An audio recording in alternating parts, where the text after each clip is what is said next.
Hello everyone, welcome to SK chemistry classes. I am Prince और मैं आपको पढ़ाने वाला हूँ क्लास 10th का चैप्टर नंबर 3 धातु एवं अधातु।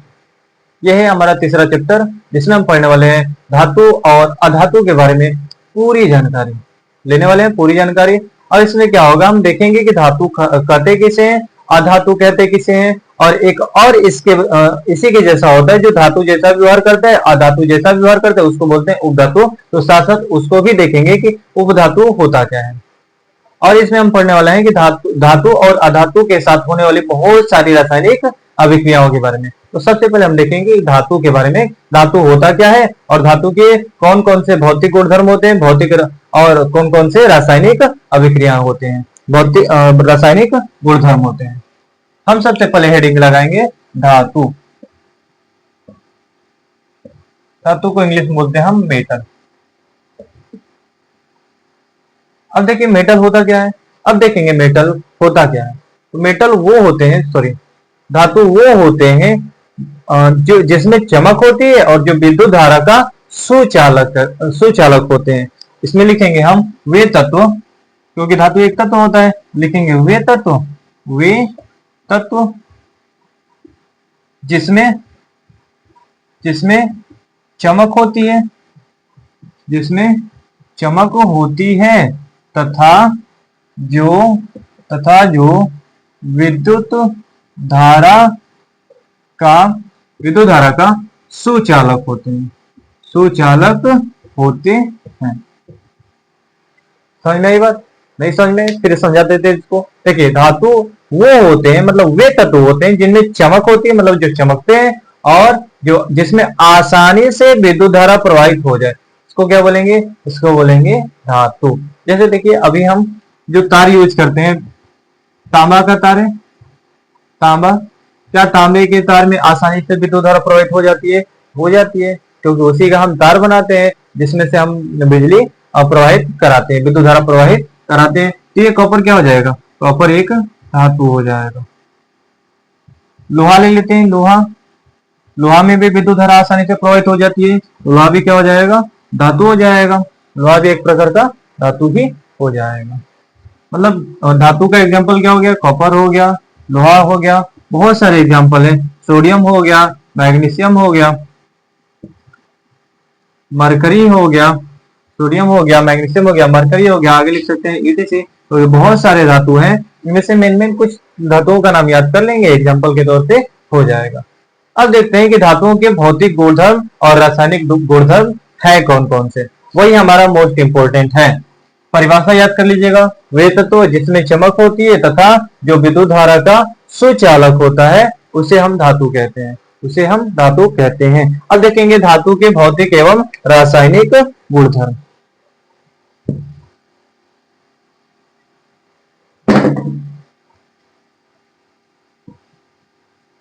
धातु के भौतिक एवं रासायनिक गुणधर्म, रासायनिक गुणधर्म।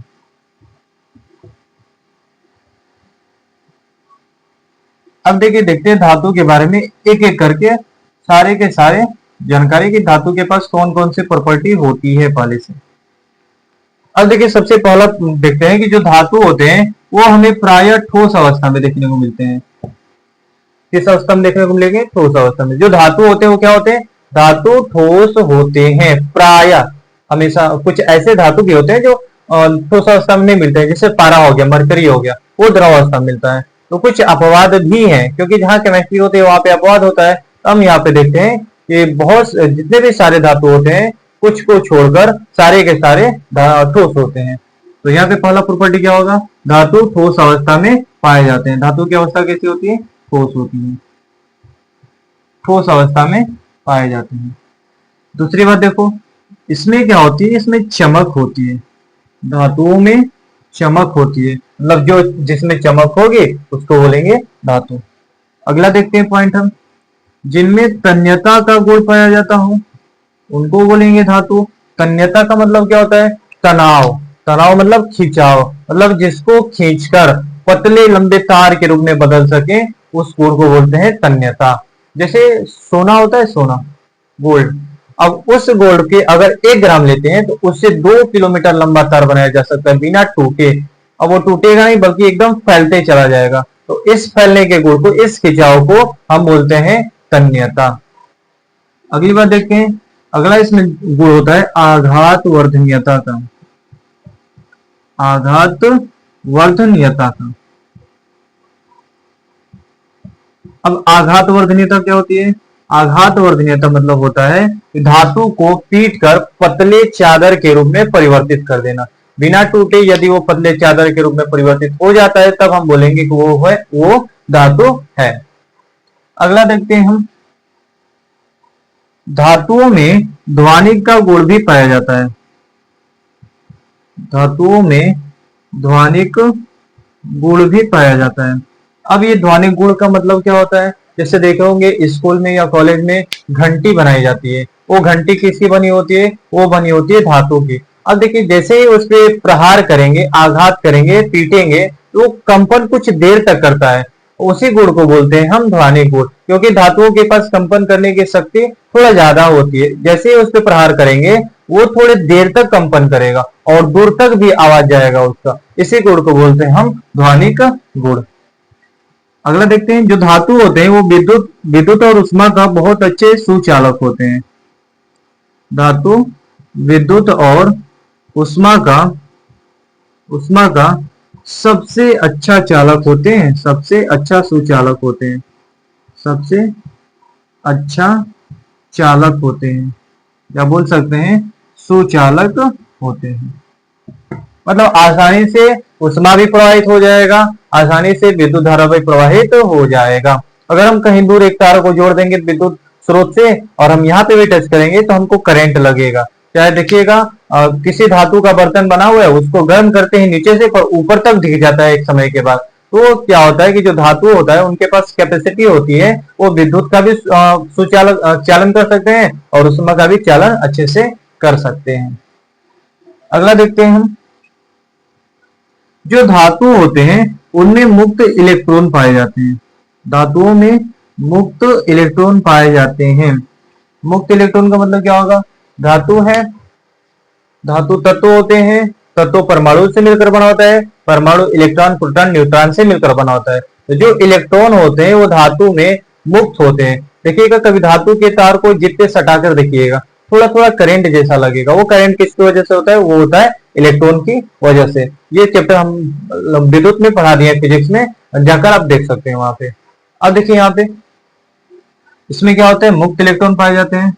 अब अगली बात देखते हैं, यदि हम धातुओं का इलेक्ट्रॉनिक विन्यास करें, इनके बाहरी कक्षा में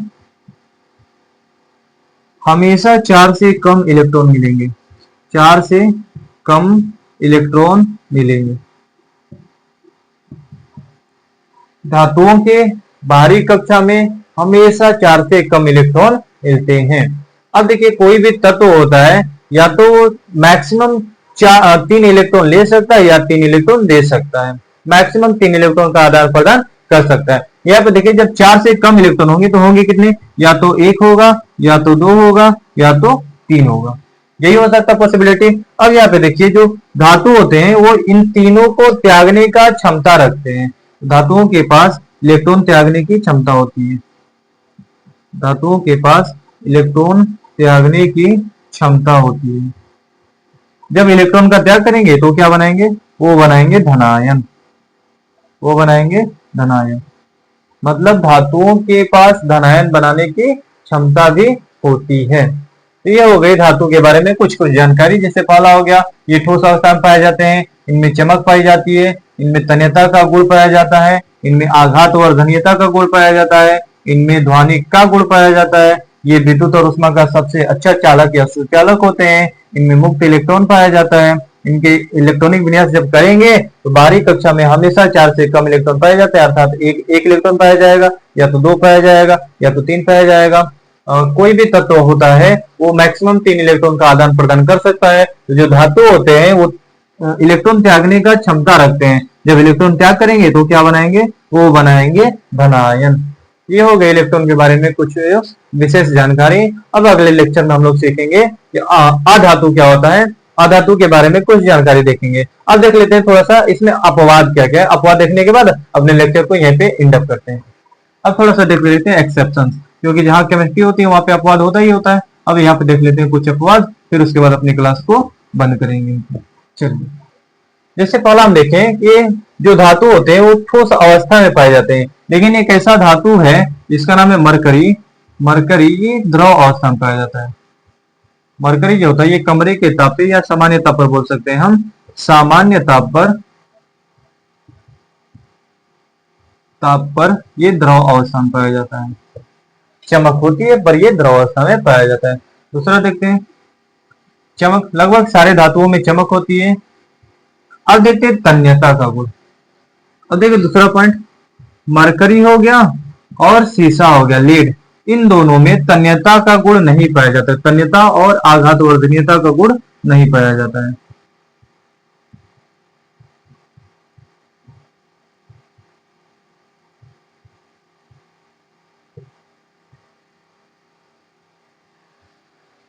मरकरी में और लेड में तन्यता और आघातवर्धनीयता का गुण नहीं पाया जाता है।